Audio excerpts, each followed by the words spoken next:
20대 이태원 클럽을 다녀온 16명이 집단 확진 판정을 받았습니다.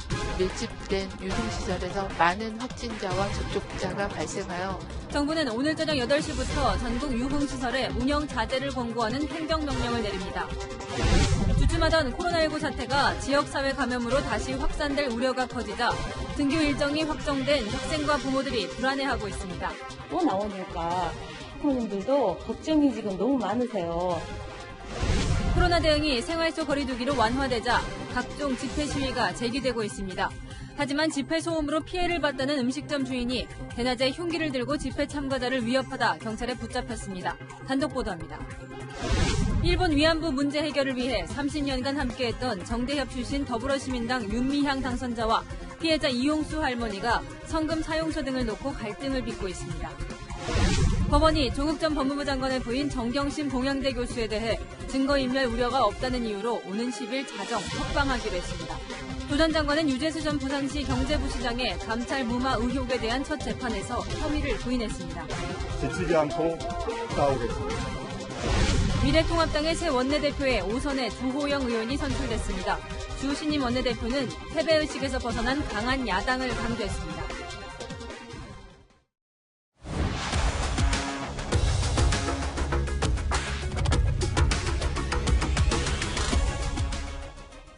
안녕하십니까. 뉴스의 동정민입니다. 맑은 물에 잉크 한 방울이 떨어지면 단시간 내에 번진다. 오늘 보건복지부 차관은 이태원발 코로나19 집단 감염을 우려하며 이렇게 말했습니다.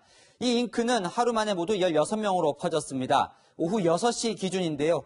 지금도 계속 늘어나고 있는 데다 확진자가 들른 클럽 3곳에서 확인된 방문객만 1,500명이 넘어서 얼마나 더 늘어날지 걱정입니다. 지금부터 집중 보도해드리겠습니다. 먼저 정현우 기자가 추가 확진 상황을 정리해드립니다.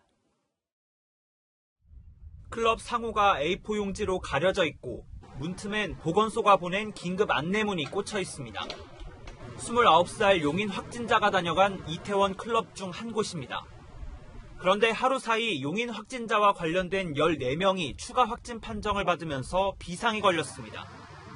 용인 확진자는 지난 2일 새벽 서울 이태원 클럽 3곳을 돌아다녔는데 추가 확진 판정을 받은 14명 중 13명이 클럽 방문자였습니다. 외국인 3명과 군인 2명도 포함돼 있습니다. 더 큰 문제는 당시 클럽 3곳에 있던 사람들이 확인된 것만 1,500명을 넘는다는 겁니다. 전체적으로 접촉자의 숫자는 지금 저희가 확인을 해나가고 있는데 그 거명했던 3개의 클럽 내에서만도 상당한 규모가 되고 있습니다. 방역당국은 즉각대응팀을 파견해 클럽 방문자를 파악하고 있지만 상당수가 출입자 명부에 제대로 인적사항을 기재하지 않아 어려움을 겪고 있습니다. 부정확한 것들이 드러나고 있기 때문에 실제로는 아마 명단에 기재되지 않았음에도 불구하고 출입한 그런 사람이 있는 것으로 파악되고 있습니다. 방역당국은 클럽 CCTV와 신용카드 매출 전표를 확보해 추가 접촉자를 찾는 데 주력하고 있습니다. 채널A 뉴스 정현우입니다. 이태원 클럽에서 감염된 16명의 확진자는 서울과 경기 등 수도권 곳곳에 거주하고 있습니다. 2차, 3차 감염도 우려되는 상황이라 이들이 머물거나 다녀간 곳은 비상입니다. 이들 중에는 종합병원 간호사도 있습니다. 이어서 이다희 기자입니다. 집단 감염이 발생한 데는 이유가 있었습니다. 실내 안에 들어가서는 마스크를 착용하지 않은 걸로 확인하고 있어서 굉장히 밀폐되고 아주 밀접한 접촉을 하는 시설에서 방역당국은 클럽에 들른 용인 확진자가 바이러스를 전파했고 2차 감염된 확진자들이 서울과 경기, 인천을 비롯해 수도권 곳곳으로 퍼져나간 것으로 파악하고 있습니다. 클럽에 다녀온 직원이 확진 판정을 받았다는 소식에 국내 유명 의류 수출 기업도 문을 닫았습니다. 700명 넘는 직원들은 어제부터 재택근무에 들어갔습니다. 출근 수가 확진받기 전이고 이제 연휴가 껴있었어요. 그래가지고 그 문제는 없을 것 같은데 일단은 대비 차원에서는. 성남시 의료원 수술실에 근무하는 20대 남성 간호사도 확진 판정을 받았는데 역학조사 과정에서 최근 이태원 주점에 다녀왔다고 진술했습니다. 대부분의 사람들이 이렇게 조심하고 있는데 그런 시설을 이용하시는 분들한테 좀 무책임한 것 같고 좀 화가 나는 것도 있습니다. 수도권 지역 전파에 대한 우려가 또다시 확산되고 있습니다. 채널A 뉴스 이다희입니다. 이번 확진자 중에는 군 하사도 있는데요. 복무 지침을 어기고 이태원 클럽을 다녀온 것으로 확인됐습니다.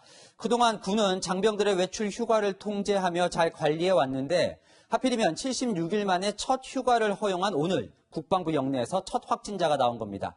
이 맑은 물을 흐리는 잉크 한 방울 비유가 또 떠오릅니다. 유지훈 기자입니다. 서울 용산 국방부 영내에서 코로나19 첫 확진자가 나왔습니다. 사이버사령부 소속 A하사로 용인 66번 환자가 다녀간 이태원 클럽을 찾았다가 오늘 오전 양성 판정을 받았습니다. A하사는 5월 1일 자정 무렵부터 2일 새벽까지 클럽을 이용한 것으로 드러났습니다. A하사는 휴일인 5월 5일 증상이 나타나 당일 병원을 찾았고 다음 날은 정상 출근했습니다. 군은 방역당국 통보를 받자마자 사이버사령부 출근자와 독신자 숙소 인원 이동을 제한하고 해당 건물을 일시 폐소했습니다. A하사가 드나든 육군회관 구내식당과 독신자 숙소는 국방부와 합참 주요 보직자 상당수가 함께 이용하는 곳이라 집단 감염 우려도 나오고 있습니다. 출퇴근하는 군인의 경우 사회적 거리 두기 기간에는 퇴근 후 집에만 있어야 합니다. 하지만 A하사는 이 지침을 어겼고 군 당국은 치료가 끝나는 대로 A하사를 징계할 계획입니다. 경기도 지상군 작전사령부에 근무 중인 군 간부도 이태원 클럽을 다녀온 뒤 양성 판정을 받았습니다. 군은 76일 만에 재개된 장병 휴가에 바짝 긴장하고 있습니다. 휴가가 풀려서 보고 거의 한 100일 넘었듯이 가는 거에 대해서 가족들을 그런 게 11월 달이 돼서 오늘 처음으로 휴가를 그래서 확진 구역 근처에는 일단은 다니지 말라고 중대장과 다 지침 내려와가지고 최대한 일단 거기는 피해 다니고. 군은 휴가 중 다중밀집시설 이용을 자제하고 부대 복귀 3일 전부터 발열 등 특이사항을 보고하도록 지시했습니다. 채널A 뉴스 유주은입니다. 이 용인 확진자와 클럽에서 접촉한 사람뿐만 아니라 회사 동료도 확진 판정을 받았습니다. 경기도 성남 IT 업체인데 회사 건물이 폐쇄되고 직원들이 전원 재택근무에 들어갔습니다. 이어서 신선미 기자입니다. 건물 곳곳에 소독약을 뿌립니다. 용인 확진자가 근무했던 경기도 분당의 IT 업체 건물입니다. 용인 확진자에 이어 같은 층에서 근무하던 31살 회사 동료가 추가로 확진 판정을 받으면서 방역에 비상이 걸렸습니다. 분당을 비롯한 사업장 4곳은 모두 폐쇄됐습니다. 회사 측은 1,500명 직원 전원을 자택근무하게 하고 증상이 나타나면 인사팀에 알리라고 공지했습니다. 확진자가 다녔던 회사는 건물 맞은편에 직장 어린이집도 운영했는데요. 지금은 문을 닫았습니다.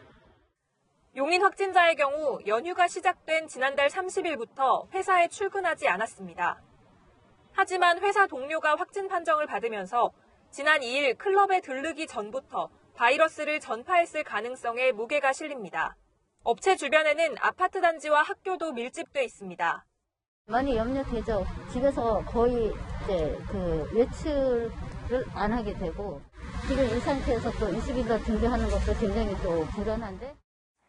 용인 확진자와 함께 클럽에 동행했던 31살 안양 확진자는 판교에 있는 게임회사 직원과 밀접 접촉한 사실이 확인됐습니다. 해당 게임업체 직원은 검사 결과 음성이 나왔지만 게임업체가 입주한 건물엔 또 다른 대형 게임업체도 입주해 있어 불안감은 가시지 않고 있습니다. 두 업체 직원들 모두 재택근무에 들어갔습니다. 채널A 뉴스 신선미입니다. 지난 2월부터 전 국민이 힘을 모아서 사회적 거리 두기를 해왔는데 클럽 같은 유흥시설에서는 잘 지켜지지 않는다는 지적이 나왔습니다. 결국 우려했던 일이 생기면서 오늘 밤 8시부터 전국 유흥시설은 한 달간 운영을 자제해야 합니다. 이지훈 기자입니다.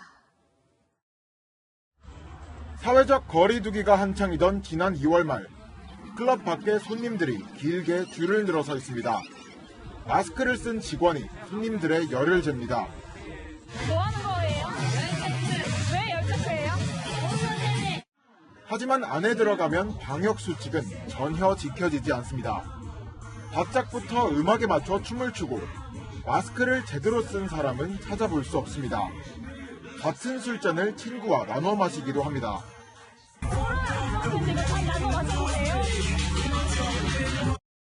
클럽 같은 유흥업소에선 방역 수칙이 지켜지지 않아 그동안 방역 사각지대로 꼽혀왔습니다. 끝내 집단 감염이 발생하면서 방역당국이 칼을 빼들었습니다. 오늘 밤 8시부터 한 달간 전국 유흥시설에 운영을 자제하라고 행정명령을 내렸습니다. 앞서 서울시 등이 내렸던 운영 중단 행정명령이 끝난 지 얼마 되지 않아 또다시 행정명령이 발동된 겁니다. 막바지에 조금 느슨한 그런 측면들이 좀 있었던 것 같습니다. 밀폐된 유흥시설에 대해서는 운영 자제를 권고하고 클럽뿐만 아니라 유사한 형태로 운영되는 감성주점과 콜라텍 등도 대상에 포함됩니다.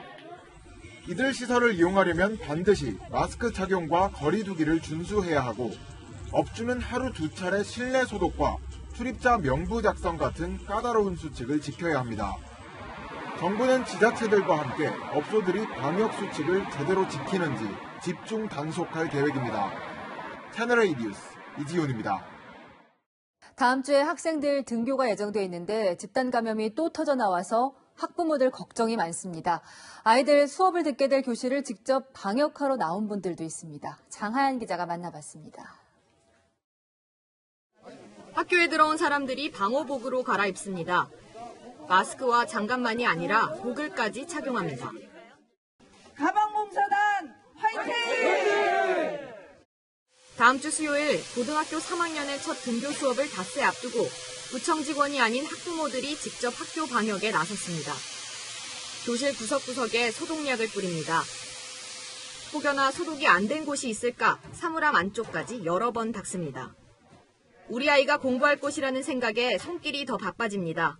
학교에서는 방역을 한다고 하지만 이제 손잡이나 이제 사물함 안이나 구석구석이 다 깨끗하게 되지 않을 것 같아 엄마의 마음으로 하나하나.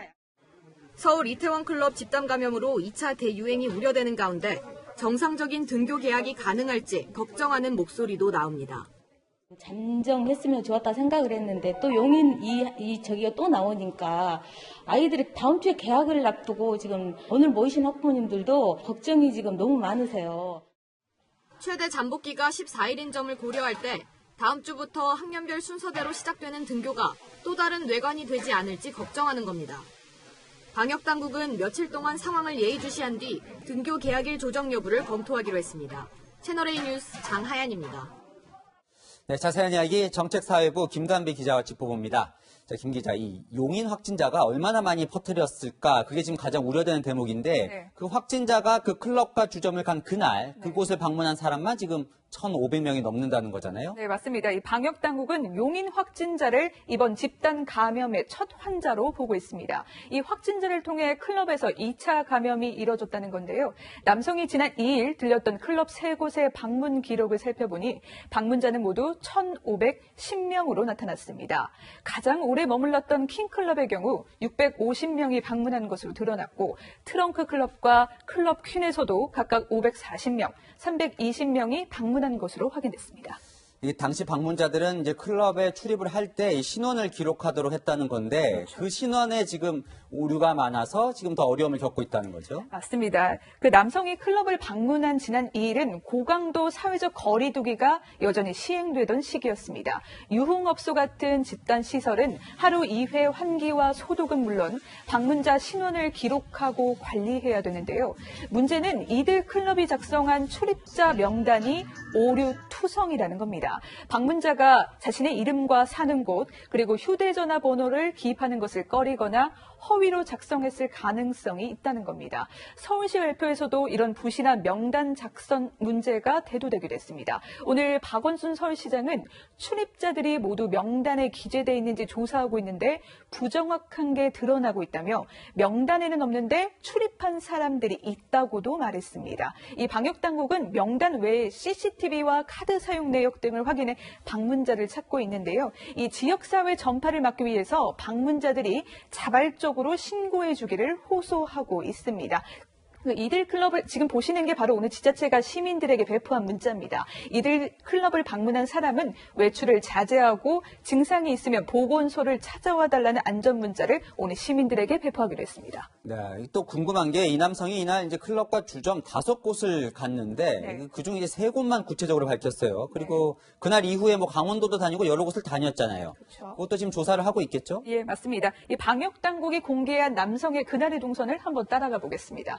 자정부터 약 4시간 동안 이 3곳의 클럽을 옮겨 다닙니다. 하지만 이 남성은 이 3곳, 클럽 3곳 외에도 또 다른 클럽 1곳과 술집, 술판이라는 곳을 방문하는데요. 이 방역당국은 2곳은 남성이 머문 시간이 짧고 마스크를 착용한 만큼 전파 가능성은 낮다고 보고 있습니다. 따라서 나머지 1곳의 클럽 상호명은 공개하지 않고 있습니다. 또 남성이 증상이 나타나기 하루 전인 지난달 30일은 친구들과 강원도 춘천과 홍천으로 여행을 다녀오기도 했는데요. 다행히도 이들 지역에서는 아직 확진자는 나오지 않고 있지만 안심하기 이르다는 지적도 나옵니다. 이 계약을 코앞에 두고 또 이 일이 벌어져서 학부모들 좀 불안하기도 하는데 그래서 이제 다시 고강도 사회적 거리두기로 돌아가야 되는 거 아니냐 이런 얘기도 나옵니다. 이 방역당국은 어떻게 보고 있습니까? 네, 사실 이 고강도 사회적 거리두기 기간에도 이 방역 수칙이 잘 지켜지지 않았던 만큼 강도가 약해진 이 생활 방역만으로는 한계가 있다라는 지적도 나오고 있습니다. 하지만 방역당국은 이번 집단 감염의 경우 이 클럽이라는 클럽 내 밀접 접촉을 통한 전파인 만큼 사회적 거리두기, 고강도 사회적 거리두기로 돌아가거나 생활 방역 수칙을 강화하는 건 무리라고 보고 있습니다. 다만 이번 유흥시설 감염 사례는 이 느슨해진 방역 수칙 준수에 경각심을 불어넣는 사건이라며 일상생활에서도 방역 수칙을 준수해 줄 것을 강조하고 있습니다. 네, 혹시나 확진자와 동선이 겹치지 않는지 꼭 확인해 보시기 바랍니다. 지금까지 정책사회부 김단비 기자였습니다. 이렇게 다시 지역 감염 우려가 커지고 있지만 방역당국 지침이 생활 속 거리두기로 전환되면서 멈췄던 집회들도 다시 열리고 있습니다. 오랜만에 열린 집회에 소음을 참지 못한 상인이 흉기를 들고 나와서 집회 참가자와 싸움을 했습니다. 구자준 기자의 단독 보도입니다. 앞치마를 두른 남성이 공사 현장에 다가갑니다. 잠시 뒤 되돌아오더니 주변 사람들의 만류를 뿌리치고 식당 주방에 있던 흉기들을 손에 든 채 뛰어나갑니다. 확성기 여러 개가 부착된 차량 옆에서 빨간 모자를 쓴 사람들과 몸싸움이 벌어집니다. 손에 쥐었던 흉기도 뺏깁니다. 공사 현장 앞 집회에서 나오는 소음 때문에 점심시간 영업에 어려움을 겪었다는 인근 식당 주인이 화를 참지 못하고 집회 참가자 6명에게 흉기로 위협한 겁니다. 음악 소리가 너무 큰데 저희 지금 라인으로 손님이 좀 발걸음을 전혀 안 하신다. 무시받았죠. 그냥 눈도 안 마주치고 그냥 핸드폰 보시면서. 한동안 사라졌던 집회가 사회적 거리두기 종료 뒤 다시 열리면서 인근 상인과 갈등이 벌어진 겁니다. 집회 참가자들은 공사업체 측에 소속 노조원의 일자리를 요구한 것으로 알려졌습니다. 꼭 집회를 해야만 일자리 준다 이래까지 통과 이래처럼 돼버렸습니다. 저희도 좀 죄송스럽죠. 주변 상인분들이나 그 지역민들분이 고통받을 거죠. 집회 현장에서 측정된 최고 소음은 전화 벨소리와 맞먹는 수준인 69데시벨. 낮 시간에 허용되는 집회 소음 기준인 75데시벨을 넘지 않아 경찰의 제지를 받진 않았습니다. 하지만 인근 상인들은 지속적인 소음에 고통을 호소합니다. 집회로 인해서 더 많이 빠지고 지금 코로나로 인해서 더 겹친격으로 지금 피해가 지금 장난이 아니에요. 이렇게 지나다닐 때 막 짜증날 정도로 시끄러워요. 안 와요. 항의를 해도 뭐 기준치가 넘지 않았다고 하니까 뭐라고 할 말은 없죠. 신고를 받고 흉기 위협 현장에 출동한 경찰은 식당 주인을 특수 협박 혐의로 체포했습니다. 채널A 뉴스 구자준입니다. 이틀간 119에 40번 넘게 한 여성을 찾는 신고 전화가 들어왔습니다. 여성의 어머니라고도 하고 아들이라고 했다가 여성 본인이라고까지 했는데 집 나간 동거 여성을 찾으려는 남성의 허위 신고였습니다. 우현기 기자입니다. 지난달 14일 119 상황실로 다급한 신고 전화 한 통이 걸려왔습니다. 네, 119입니다. 저기 우리 엄마가 지금 자살한다고 전화가 와갖고요. 어디 계신데요? 여기 계시네 그래. 40대인 자신의 어머니가 극단적 선택을 하려 한다며 어디 있는지 찾아달라는 겁니다. 하지만 거짓말이었습니다. 신고한 사람도 아들이 아니었습니다. 같이 살던 남자가 있고 본인이 여러 가지 사정으로 집을 나왔고 그 사람은 내 아들이 아니다. 이렇게 직접 상황을 밝혔어요. 소방당국은 동거 여성이 위치조회 거부 등록을 신청했다고 알렸지만 50대 남성은 거짓 신고를 멈추지 않았습니다. 경찰이라고 속이기도 했습니다. 지금 전화 주신 분은 누구신데요? 저는 삼성경찰서 미추홀구 여성 청소년계예요. 지금 여성 청소년계에서 전화 주신 거예요? 네네. 동거녀 목소리를 흉내내 위치 조회 거부 등록을 해지하기까지 했습니다. 119입니다. 여보세요? 예. 이거 이치치죠. 거부시킨 거. 네. 있다고 그러거든요. 그거 좀 풀어주세요. 흉내낸 목소리가 굉장히 유사해요. 진짜 여성이라고 믿을 수 있는 정도의 목소리여서. 인천과 서울로 지역까지 바꿔가며 이틀 동안 40차례 이상 허위 신고를 이어갔습니다. 구조를 받아야 되는 사람이 기다려야 될 수 있다는 거. 그게 가장 큰 위험이라고 생각을 합니다. 소방당국은 결국 이 남성을 공무집행 방해 혐의로 고발했습니다. 채널A 뉴스 우현기입니다. 7번 지명수배를 받았지만 2년이나 경찰 눈을 피한 절도범이 붙잡혔습니다. 마트 한 곳을 터는데 30초밖에 안 걸렸다는데 영상으로 보시죠. 공국진 기자입니다. 캄캄한 새벽, 마스크를 쓴 남성이 마트 주변을 서성입니다. 출입문을 부수고 마트 안으로 들어가더니 쇠막대로 금고를 뜯어냅니다. 안에 있는 현금을 주머니에 구겨놓고는 유유히 사라집니다. 53살 김모 씨는 최근 2주간 광주 지역 마트 14곳을 돌며 금품을 훔쳤습니다. 김 씨가 마트에 침입해 금고를 털기까지는 불과 30초밖에 걸리지 않았습니다. 와서 이제 보니까 여기 현금 금고 이거 이게 뜯어져가지고 여기 있고 이제 또 이것도 마찬가지고 많이 놀랐습니다. 많이 놀랐고. 김 씨는 야간 시간 영업이 끝난 마트를 노렸습니다. 광주 외에도 부산과 대구, 군산 등 전국을 돌며 절도 행각을 벌였습니다. 2018년부터 최근까지 7건의 지명수배가 내려진 상태였지만 이를 비웃듯 2년 가까이 경찰 눈을 피해 범행을 계속했습니다. 경찰 따라다니려고 장시간 더불어 이동한다든지 택시를 타고 이동한다든지 더불어 이동하는지 병행해서 왔다 갔다 해가지고 따돌린다 이 말이에요. 경찰은 CCTV 분석을 통해 택시를 타고 다른 지역으로 달아나려던 김 씨를 긴급 체포했습니다. 경찰 조사에서 김 씨는 40건이 넘는 범행을 자백했습니다. 경찰은 김 씨에 대해 구속영장을 신청하고 여죄를 추궁하고 있습니다. 채널A 뉴스 공국진입니다. 유기동물을 구조해서 분양한다는 내용의 방송을 하는 인기 유튜버가 사기 혐의로 고발됐다는 단독 보도 전해드렸습니다. 유튜브 채널 갑수목장인데 운영자가 펫샵에서 사온 동물을 유기동물로 속였다고 인정했습니다. 경찰은 갑수목장 채널뿐만 아니라 제2의 조장 유튜브를 운영했다는 의혹도 수사할 계획입니다. 백승우 기자의 단독 보도입니다. 우선 레인, 노루, 절구가 펫샵에서 왔다는 사실은 사실입니다. 구독자들을 속인 점 진심으로 사죄드립니다. 유튜브 방송 갑수목장의 운영자인 수의과 대학생 A씨는 오늘 펫샵에서 산 강아지와 고양이를 유기동물로 둔갑시킨 사실이 있다고 시인했습니다. 경찰에 고발된 동물학대 혐의는 전면 부인했습니다. 그런데 A씨와 영상 편집자를 고발한 동물보호단체는 조작 유튜브 채널이 더 있다고 주장했습니다. 편집하는 사람의 이름으로 하나의 제2의 채널을 만들어서 또 다른 유통을 통해서 이익을 창출하고 있었습니다. 구조한 유기묘를 다른 유튜브 채널 운영자에게 입양 보낸다는 내용의 영상을 올렸는데 고양이는 펫샵에서 사온 것이었고 입양한 유튜브 채널 운영자는 갑수목장 편집자라는 설명입니다. 거기 구독자 3만이 넘고 너무 잘 되고 있어 막 서로. 거짓에 그거를 기반을 두고. A씨가 다니고 있는 수의과대 동료 학생 10여 명은 오늘 성명서를 내고 A씨를 강력히 제재해달라고 학교에 촉구했습니다.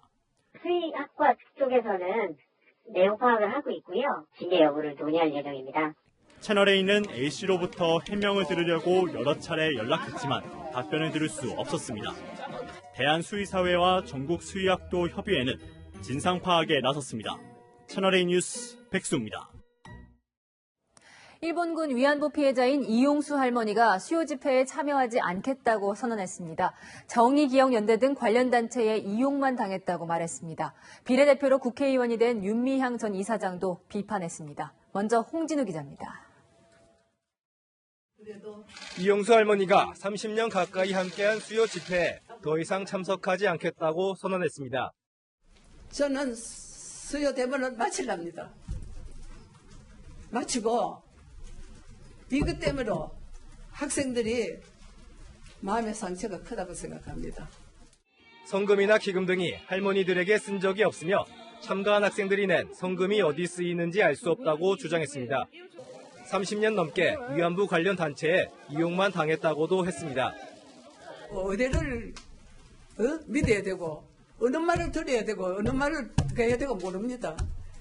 내가 왜 이래 당해야 됩니까? 내가 당당한 내가 왜 이래 당해야 됩니까?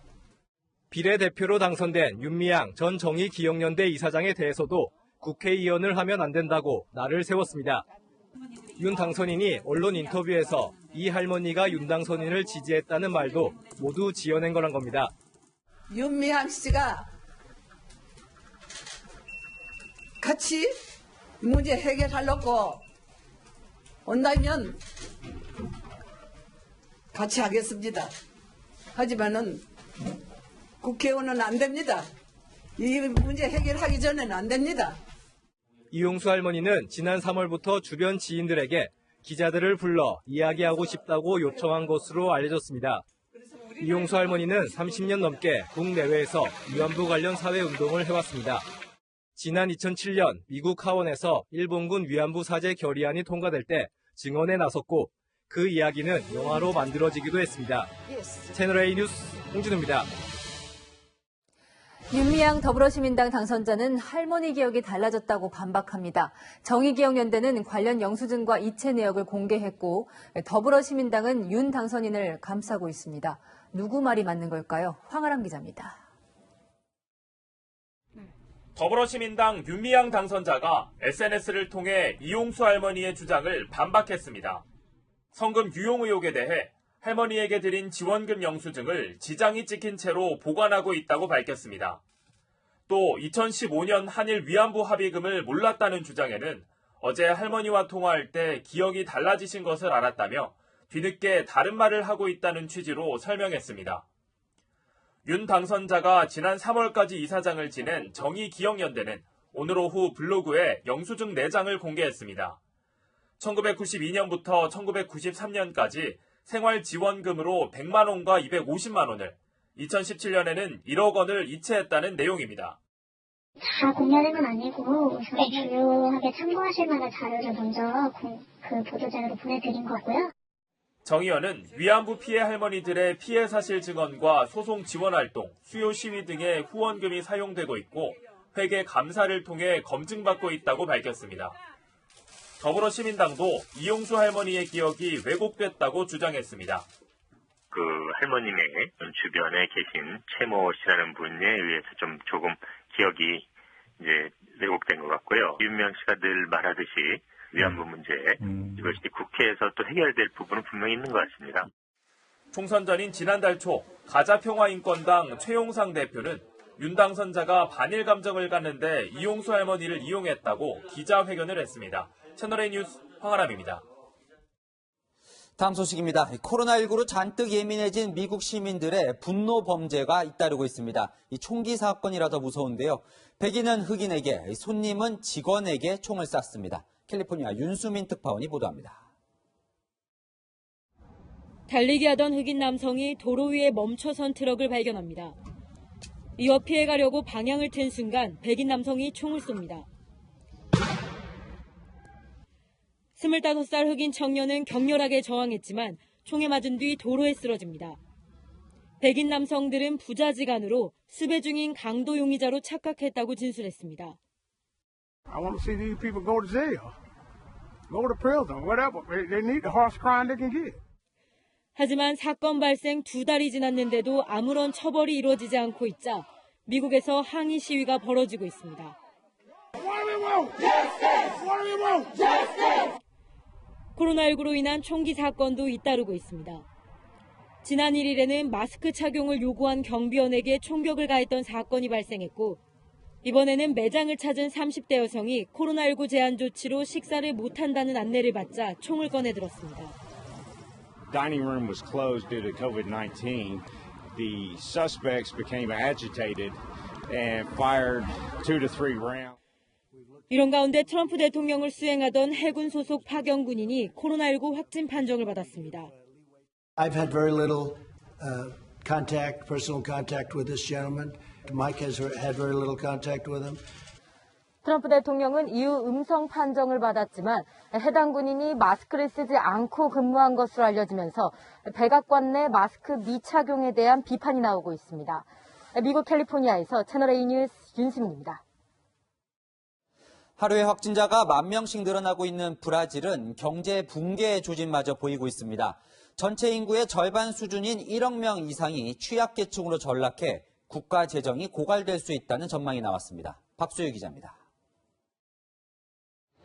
코로나19 긴급 지원금을 받기 위해 늘어선 사람들. 브라질 정부는 현재 5천만 명에게 매달 약 14만 원씩 석 달 동안 지원하고 있습니다. E aí o dinheiro ia lá e supria uma necessidadezinha. Às vezes eu não tinha dinheiro para pegar uma Kombi, né? Aí eu ia lá, trabalhava, pegava uma Kombi, eu ia lá e comprava um gás, eu tinha dinheiro para comprar um pão ali de manhã. 하지만 최근 이틀 연속으로 확진자가 10,000명씩 증가하면서 누적 확진자가 13만 명을 넘어서자 재정이 곧 바닥날 것이라는 우려가 커지고 있습니다. Está difícil. A economia está começando a colapsar. E aí nós não queremos o risco de virar a Venezuela. Queremos o risco de virar sequer. 사태가 장기화할 경우 긴급 지원 대상이 전체 인구의 절반까지 늘어날 수도 있는 상황. 지출 규모는 지금보다 2배가 넘는 수준으로 늘어나게 됩니다. 브라질 경제부 장관은 무분별한 재정 지출로 경제 파탄에 이른 이웃 나라들까지 거론하며 걱정했습니다. E desorganizar a produção brasileira. E aí você entrar em sistema de não só de colapso econômico, mas de desorganização social. 자이르 보우소나루 대통령에 대한 탄핵 요구까지 거세지는 가운데 국제신용평가사 피치는 지난 5일 브라질의 국가 신용등급 전망을 안정적에서 부정적으로 하향 조정했습니다. 채널A 뉴스 박수입니다. 러시아 차르, 푸틴 대통령마저 코로나19에 휘청이고 있습니다. 20년 동안 집권 중인 그는 2036년까지, 그러니까 16년 더 대통령 선거에 출마할 수 있도록 개헌을 추진해 왔는데요. 확진자가 넘쳐나면서 당장 지지율이 취임 후 최저로 떨어졌습니다. 김민지 기자입니다. 푸틴 러시아 대통령이 화상회의를 주재합니다. 안건은 코로나19 제한 조치 해제. Вновь подчеркну, нельзя забегать вперед. Цена малейшей ошибки – это безопасность, жизнь, здоровье наших людей. Поэтому 실제 오는 12일부터 건설 분야 등 일부 산업 활동이 가능해집니다. 최근 러시아에선 푸틴 대통령의 지지율이 지난 2000년 집권 이후 최저 수준으로 떨어졌습니다. 코로나19로 인한 경제난 악화가 영향을 미친 것으로 분석됩니다. 러시아의 누적 확진자 수는 하루 새 10,000명 이상 나오면서 18만 7천 명을 넘었습니다.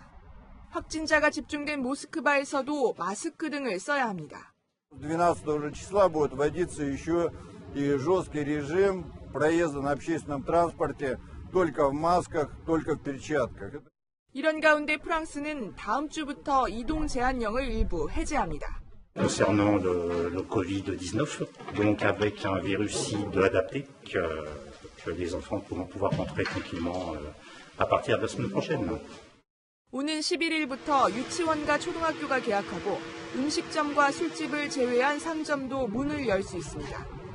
다만 파리가 속한 일드 프랑스 등 4개의 광역지방은 봉쇄령이 유지됩니다. 이탈리아도 오는 18일부터 미사가 가능해지고 다음 달 1일엔 음식점과 술집 영업이 허용됩니다. 코로나19 누적 사망자가 3만 명을 넘은 영국은 오는 10일 보리스 존슨 총리가 봉쇄령 일부 해제 계획을 발표합니다. 채널A 뉴스 김민지입니다. 서울시에서 지급한 긴급 재난생활지원비 사용처를 두고 시민들이 혼선을 겪고 있습니다. 같은 농협 하나로마트라 해도 상품권을 받는 매장과 안 받는 매장이 있습니다. 이 혼란스러운 건 이뿐만이 아니라는데요. 박선영 기자가 현장을 취재했습니다. 서울 서초구와 강남구에 있는 농협 하나로마트 두 곳입니다. 연면적이 10배 더 넓은 서초구 매장에 들어가 긴급 재난생활지원비 상품권을 사용할 수 있는지 물어봤습니다.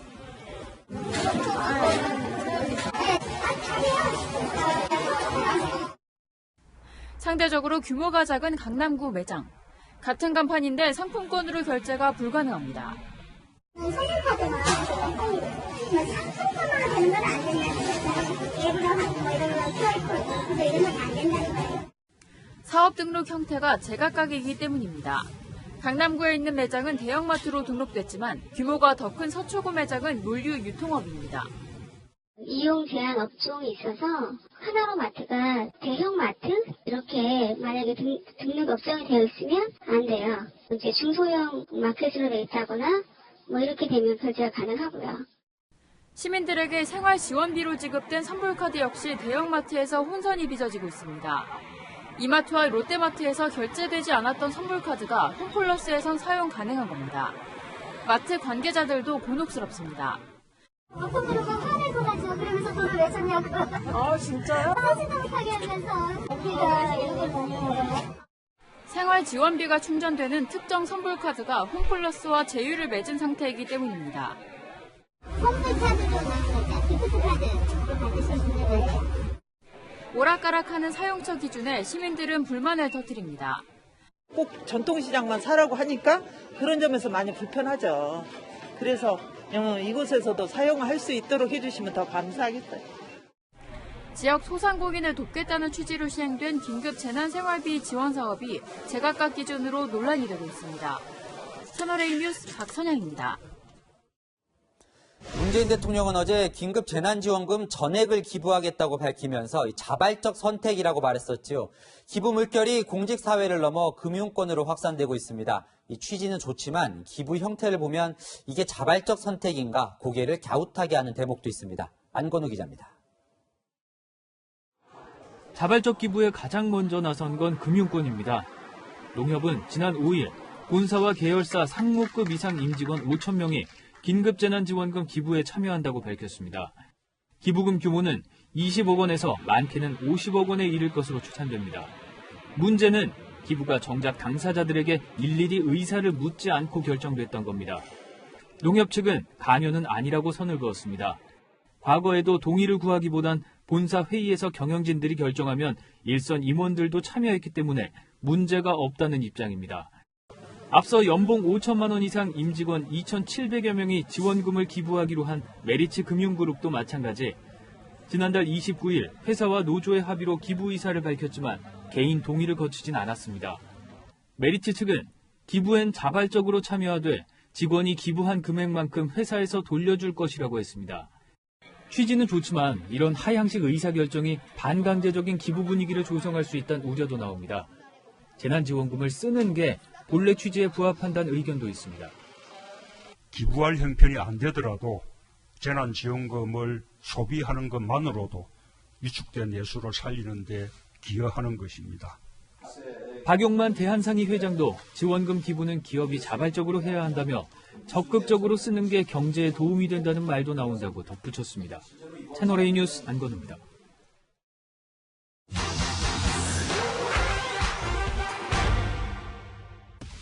사실만 짚어드리는 팩트맨입니다. 정부의 긴급 재난지원금 사용처 관련해 팩트맨 제보창에도 시청자 문의가 많은데요.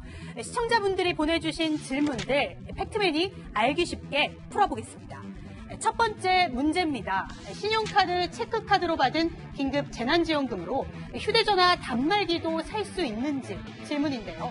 세 곳 중에서 휴대전화 살 수 있는 곳 1번 통신사 대리점입니다. 하이마트, 전자랜드 같은 대형 전자판매점이나 온라인 쇼핑몰에서는 긴급 재난지원금 사용 자체가 안 됩니다. 그렇다면 긴급 재난지원금으로 휴대전화 요금은 낼 수 있을까요? 정답은 안 됩니다. 신용카드, 체크카드로 받은 긴급 재난지원금, 통장 자동이체가 불가능하고 통신료, 교통비, 공과금 납부 안 됩니다. 다음으로 이 팩트맨 시청자분이 방문 판매 업종도 개인 사업자로 등록됐는데 재난지원금 사용 가능한지 문의 주셨는데요. 집으로 찾아오는 학습지, 화장품, 방문 판매, 카드 단말기가 있다면 사용 가능합니다. 마지막으로 빵집이나 카페, 편의점 등 가게 연매출에 따라 긴급 재난지원금 사용 가능 여부 정말 달라질까요? 정답은 상관없습니다. 직접 행정안전부에 확인해보니 중앙정부가 지급하는 긴급 재난지원금에는 연매출 제한이 없다는 답변인데요. 다만 경기도의 지자체 지원금의 경우 연매출 10억 이하 소상공인 업소에서만 사용 가능합니다. 긴급 재난지원금 지급 방식 또 사는 지역에 따라 사용처 다를 수 있는데요. 내가 어디서 쓸 수 있는지 사용 전에 미리 확인해 보시는 게 좋겠습니다. 이 밖에도 궁금한 점 팩트맨으로 제보 부탁드립니다. 이상 팩트맨이었습니다. 조국 전 법무부 장관이 오늘 피고인 신분으로는 처음 법정에 출석했습니다. 여러 가지 혐의 중에 청와대 민정수석 시절 감찰 무마 의혹 관련 재판입니다. 조 전 장관은 검찰이 혐의를 왜곡하고 과장했다며 혐의를 부인했습니다. 유승진 기자입니다. 오랜 시간이 걸릴 것입니다.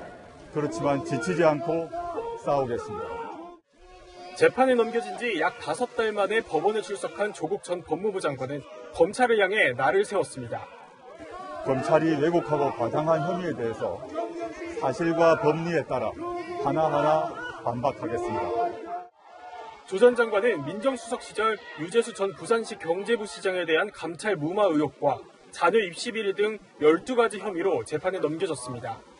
이 중 감찰 무마 혐의부터 심리가 시작됐습니다.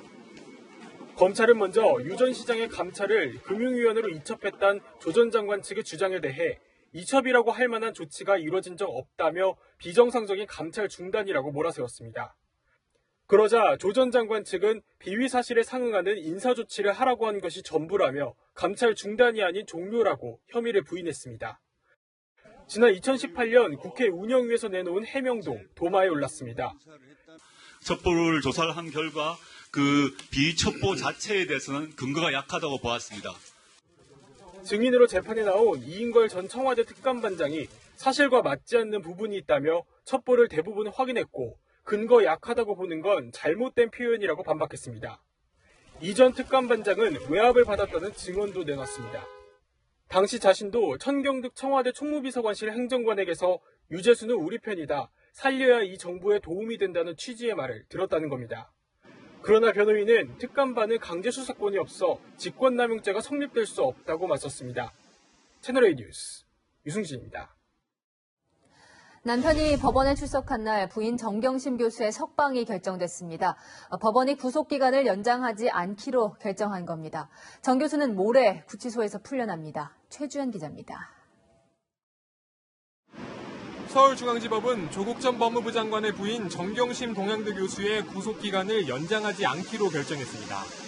자녀 입시비리, 사모펀드 불법 투자 등 11개 혐의로 구속 기소된 정 교수는 구속영장이 발부된 지난해 10월 23일부터 6개월의 구속기간이 끝나는 모레 자정 석방됩니다. 구속 201일 만입니다. 주민 앞에 서서는데 심경 한 말씀 부탁드리겠습니다. 재판에 성실히 임하겠습니다. 재판부는 정 교수가 도주할 가능성이 없고 증거인멸 가능성이 적다고 석방 이유를 밝혔습니다. 그러면서 14일 재판에서 추가 구속영장 발부 가능 사유들을 고지하겠다고 덧붙였습니다. 일단 검찰은 구속 여부와 상관없이 정 교수 혐의 입증에 만전을 기하겠다는 입장입니다.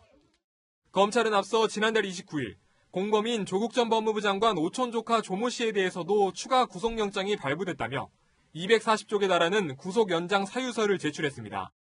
당시 검찰은 국정농단 사건의 박근혜 전 대통령과 최순실 씨 등도 추가 구속영장이 발부됐다고 강조한 바 있습니다. 이후 6만 명이 넘는 정 교수 지지자들은 석방을 요구하는 탄원서를 제출했습니다. 정 교수는 오늘 오후 서울구치소에서 변호인과 접견해 석방 결정에 대해 전달받은 것으로 전해졌습니다. 채널A 뉴스 최주현입니다. 미래통합당의 새 원내대표로 대구 지역 5선에 주호영 의원이 선출됐습니다. 영남당 이미지가 강해진다는 부담에도 이 풍부한 경험을 가진 전략가를 택했다는 분석입니다. 중단돼 있던 김종인 비대위 구성도 힘이 실릴 것으로 보입니다. 이민찬 기자입니다. 미래통합당 새 원내 사령탑으로 주호영 의원이 선출됐습니다. 당선자 84명 중 59명이 주 의원과 정책위 의장 파트너인 이종배 의원에게 표를 던졌고 권영세 조혜진 조는 25표에 그쳤습니다. 영남 지역 당선자가 56명이나 되고 주 원내대표가 대구에서 내리 5선을 지내 영남당 색채가 강해진다는 우려도 나옵니다. 하지만 당선자들이 우선적으로 평가한 건 대여 협상 능력입니다. 한나라당 원내 수석과 새누리당 정책위 의장, 바른정당 원내대표 등 주요 당직을 두루 지낸 주 원내대표의 경험에 기대를 걸었다는 분석입니다. 패배의식을 씻어내는 것이 가장 급선무입니다. 당을 재건하고 수권 정당이 되도록 하는데 앞장서겠습니다.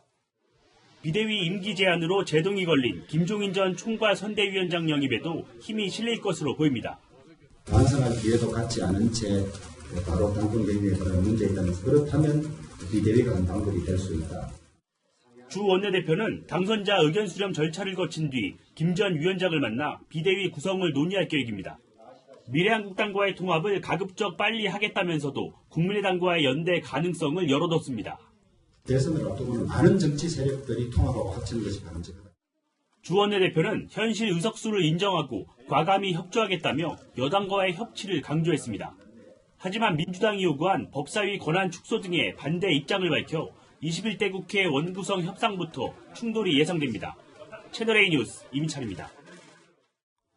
김정은 북한 국무위원장 등장 이후 미국은 북한의 도발 가능성에 주목하고 있습니다. 미 당국은 최근에 새로 완성된 북한의 대륙간 탄도미사일 ICBM 여러 대를 포착한 것으로 전해졌습니다. 6월 전 도발 가능성도 염두에 두고 있습니다. 워싱턴 김정환 특파원이 단독 취재했습니다.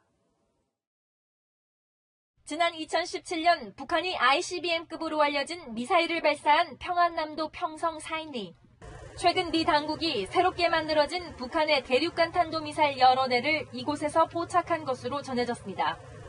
사인리 자동차 공장에서 북한이 ICBM 여러 대를 조립하고 완성했다는 겁니다. 어디서든 ICBM 발사가 가능한 이동식 발사대도 함께 포착된 것으로 전해졌습니다. 미 행정부 관계자는 이와 관련해 사인리 또는 다른 지역에서 발사되거나 위력과시용으로 군사 퍼레이드에 등장할 가능성이 있다며 종합적으로 상황을 예의주시하고 있다고 말했습니다. 앞서 북한은 새로운 전략무기 공개를 공언한 바 있습니다. 이제 세상은 곧 멀지 않아 조선민주주의인민공화국이 보유하게 될 새로운 전략무기를 목격하게 될 것이라고 확언하셨습니다. 새롭게 제조된 ICBM과 관련해 미국은 선덕 비행장에서 포착된 미사일 시험 발사 관련 준비 움직임과 산음동 미사일 연구단지를 북한 고위급이 방문한 정황, 최근 공개된 실리 탄도미사일 지원 시설 등을 함께 살피고 있는 것으로 전해졌습니다. 업그레이드시키는 과정이 있어도 충분히 새로운 무기체계 미사일로 늘어질 가능성. 일각에선 새로운 전략무기 공개를 공언해온 북한이 하계훈련이 시작되기 전인 늦어도 6월 이내에 도발할 가능성을 우려하고 있습니다. 워싱턴에서 채널A 뉴스 김정아입니다. GP 총격 닷새가 지나도록 아무 말도 하지 않고 있는 북한이 우리 군의 통상적인 방어 훈련을 트집 잡고 나섰습니다. 이런 적반하장을 두고 추가 도발을 위한 명분 쌓기 아니냐는 분석도 나옵니다. 황수영 기자입니다. 북한 인민무력성이 이틀 전 전투기와 함정이 투입된 우리 군의 서해 방어 훈련을 문제 삼고 나섰습니다. 남조선 군부의 무모한 군사적 도발 행위는 북남 군사 합의에 대한 전면 역행이고 노골적인 배신 행위이다. 모든 것이 2018년 남북 정상회담 이전으로 돌아가고 있다면서 의도적 도발이라고 주장했습니다. 이번 합동연습은 우리의 그 무슨 이상 징후와 도발을 가정해놓은 상태에서 공공연히 자행되었다. 남북은 2018년 군사 합의를 통해 서해 평택 앞바다 덕족도부터 북한 초도까지 완충 수역을 설정하고 포사격과 함정 기동 훈련을 금지했습니다. 또 지상에서는 동서로 최대 40km까지 비행 금지 구역을 설정해 우발적 충돌을 방지하고 있습니다. 이번 훈련은 완충 수역 남쪽인 군산 앞바다에서 진행돼 군사 합의 위반과는 거리가 멉니다. 닷새 전 GP 총격 책임을 회피하기 위해 생트집을 잡고 있다는 분석입니다. 이번 담화가 추가 도발을 위한 명분 쌓기용이란 관측도 나옵니다.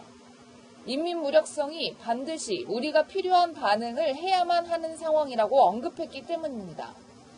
북한 인민무력성이 담화를 낸 것은 남북 간 긴장이 고조되던 지난 2013년 3월 이후 7년 만입니다. 채널A 뉴스 황수연입니다.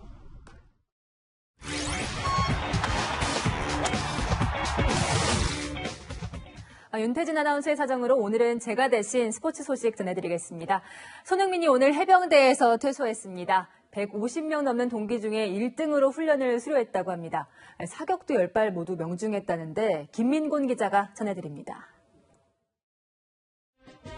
빨간 명찰과 함께 2등병 계급표를 단 손흥민. 157명 동기 중에 1등으로 군사훈련을 수료해 오늘 소식에선 필승상까지 받았습니다.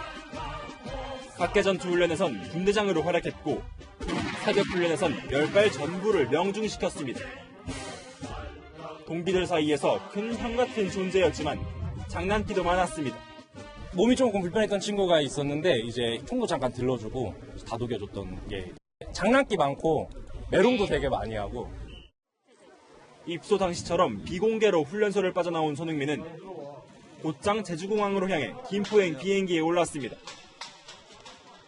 손흥민은 조만간 영국으로 돌아가 팀에 합류하기 전 2주간 자가격리를 할 예정입니다. 손흥민이 퇴소한 오늘 마침 손흥민의 소속팀 토트넘은 한국 어버이날을 맞아 손흥민의 아버지 손흥정 씨의 사진을 구단 소셜미디어에 게재하기도 했습니다. 채널A 뉴스 김민곤입니다. 프로야구에 이어 프로축구도 드디어 개막했습니다. 전 세계 36개 나라의 개막전이 생중계되고 있습니다. 이민준 기자입니다. K리그가 오늘 저녁 7시 막을 올렸습니다. 축구팬 여러분 안녕하십니까. 한국 축구의 힘 K리그가 드디어 오늘 출발합니다. 개막전의 주인공은 최강 전북현대와 FA컵 챔피언 수원삼성. K리그를 기다린 건 비단 한국 팬만은 아닙니다. 36개 나라에서 생중계되고 축구종과 영국의 BBC도 홈페이지로 라이브 방송을 합니다. 영어 해설에 영어 자막이 더해집니다. And wherever you are watching, it is great to have your company for this global broadcast on the K-League's official Twitter and YouTube channels. 프로야구에 이어 이번엔 전 세계 축구 팬들의 시선이 K리그로 향하고 있습니다. 채널A 뉴스 이민준입니다. 다음은 고수를 찾아서 코너입니다. 발차기 하나로 맥주병까지 따는 달인이 있는데요. 국내 익스트림 태권도의 선구자 신민철입니다. 최근 원더걸스 해림과 결혼을 발표해서 더 화제가 된 신민철을 염정원 기자가 만났습니다.